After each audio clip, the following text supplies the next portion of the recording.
supply of petroleum products nationwide, and the claims by some media houses that we are trying to scuttle Dangote Refinery.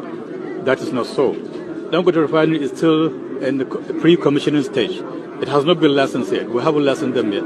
They are still in pre-commissioning. I think they are about 45% completion rather. So we cannot rely heavily on one refinery to feed the nation, because the Dangote is requesting that we should suspend or stop all importation of petroleum products, especially AGO and jet kero, and direct all marketers to the refinery. That is not good for the nation in terms of energy security, and that is not good for markets because of monopoly.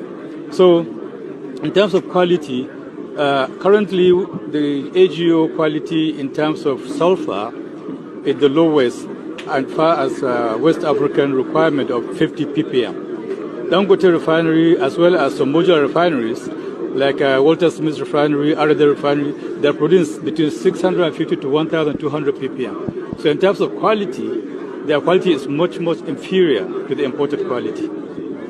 The authority chief executive, Malam Farouk has 4 of his children that he educated in Switzerland at the cost of $5 million for their secondary school education alone, not university. And I know that one of them just finished Harvard. So I want to now see what kind of system are we operating that, people are now busy destroying a country, taking money from the government. Because when you look at his income does not match paying this kind of fees.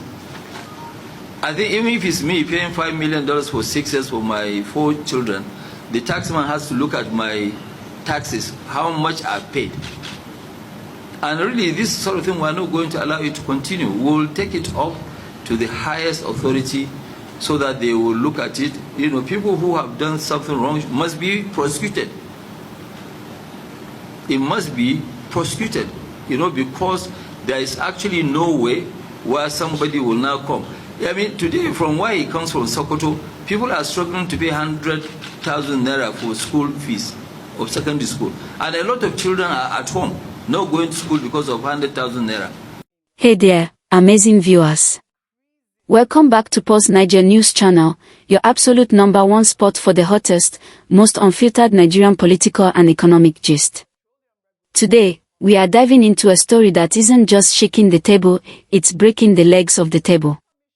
We are talking about a massive, high-stakes clash in the oil and gas sector between a top government regulator and one of the most powerful billionaires on the planet.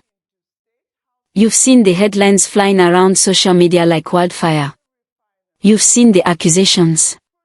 But today, we are looking at the official, very bold, and quite frankly, shocking response from the man in the eye of the storm, Engineer Farouk Ahmed, the Chief Executive Officer of the NMDPRA. He has finally broken his silence on those staggering allegations that he spent over $5 million on his children's secondary education in Switzerland.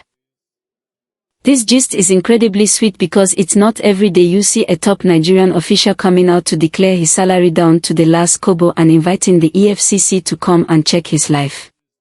If you're ready for the full breakdown of this oil war, please smash that like button right now and subscribe to the channel so you don't miss a single update on this developing drama.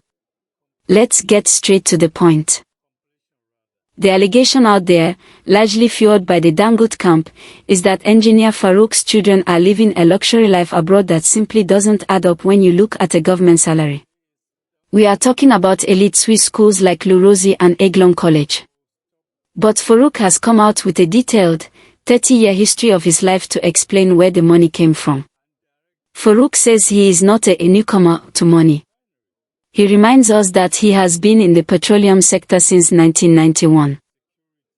He rose through the competitive civil service, from a junior engineer in the DPR to the general manager of crude oil marketing, before becoming the boss of the NMDPRA. He officially stated his annual salary is approximately 48 million Nigerian nairas, including all his allowances. Now, many of you are asking in the comments, how can 48 million naira pay for schools in Switzerland that cost millions of dollars? Well, Farouk has an answer that might surprise you. He explained that 3 of his 4 children are actually on merit-based scholarships. We are talking about discounts of 40% to 65% on tuition. On top of that, he revealed a deep family secret. He said his late father was a very wealthy northern businessman who established an education trust fund for his grandchildren way back in 2018. So, he's saying it's a mix of 30 years of federal savings, his current salary, and a solid family inheritance. He says there is no missing money here, just careful family planning. But wait, before we get to the part where he challenges the billionaire, I have to ask, do you think scholarships and a trust fund are enough to cover a $5 million bill? Let me know in the comments. And while you're there, please subscribe and like this video. It really helps the channel keep bringing you these deep dive stories. Now, the most shocking part of his statement wasn't just the defense, it was the open challenge. Farouk Ahmed didn't just write a letter, he threw down the gauntlet. He has publicly authorized every single one of those schools in Switzerland to release his children's financial records to any Nigerian government investigator. That is a boss move. He formally invited the EFCC to check every kobo in his accounts, the Code of Conduct Bureau to review his assets since 1991, and the National Assembly to probe his regulatory decisions. He's basically saying, I am an open book. If you find one dirty kobo, show the world. But why is this fight happening now? This is where the gist gets really spicy. Farouk claims the school fee talk is just a distraction. He says the real war is about regulatory independence. According to him, the NMDPRA has been tightening the rules on fuel quality and insisting on transparent pricing. He says certain market players are angry because they want a monopoly. He specifically talked about the Q1 2026 import licenses. Some people are calling his decision to allow imports economic sabotage, but Farouk argues that his legal duty is to prevent fuel scarcity. He says a single-source supply model, meaning relying on just one refinery, is dangerous for Nigeria's energy security. He's basically saying he'd rather be personally attacked than allow a monopoly that could leave Nigeria in darkness if anything goes wrong with that one source. This is a very serious matter, viewers. It's about the price of the fuel you put in your car and your generator. Farouk is saying he won't be intimidated by big business or massive media reach. He says he's standing on the Petroleum Industry Act and his oath of office. It's a classic case of the regulator versus the industrialist. This is a he said, she said situation on a global scale. Who do you believe? Do you believe the billionaire who says the math doesn't add up? Or do you believe the regulator who says his 30-year record is clean? Summarily, here is Farouk's side of the story. The salary, he publicly declared that he earns about 48 million Nigerian nairas per annum. He says this is all in the audited reports, nothing hidden. The scholarships, this is the game changer.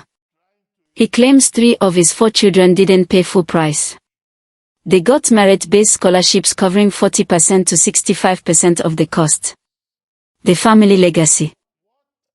He revealed that his late father, a wealthy northern businessman, actually set up an education trust fund for his grandchildren back in 2018.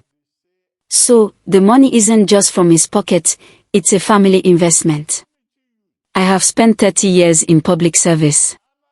I didn't start yesterday. This is Farouk's core message. He's saying his savings, his salary, and his family heritage are more than enough to cover these costs legitimately. Investigate me. The bold invitation. Now, this is where it gets really interesting. Instead of hiding, Farouk Ahmed is doing something very few officials do.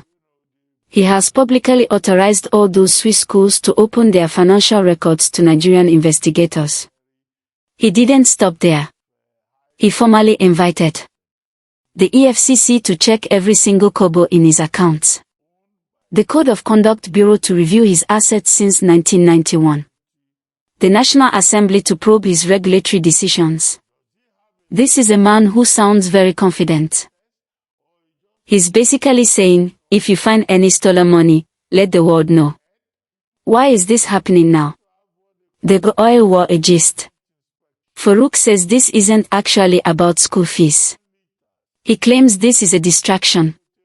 According to him, the real war is about regulatory independence. He says the NMDPRA has been tightening the rules on fuel quality and import licenses, and this has made some very powerful people, the market players, very angry. He specifically mentioned the Q1 2026 import licenses. Some people are calling this economic sabotage, but Farouk argues that he must issue these licenses to prevent fuel scarcity. He says a single-source supply model, referring to a monopoly, is dangerous for Nigeria's energy security. What do you think? This is a classic, he said, she said, situation. Do you believe a 48 million Nigerian naira salary plus savings can truly fund elite Swiss education? Or do you think this is a coordinated attack to remove a regulator who is standing in the way of big business? Before I let you go, please like this video if you want to see more transparency in our government. And subscribe to the channel with notifications turned on, because this oil war is just getting started, and we will be here to bring you every update. I'm waiting for your comments. Dangote or Farouk Ahmed, who has the truth? Drop your thoughts below.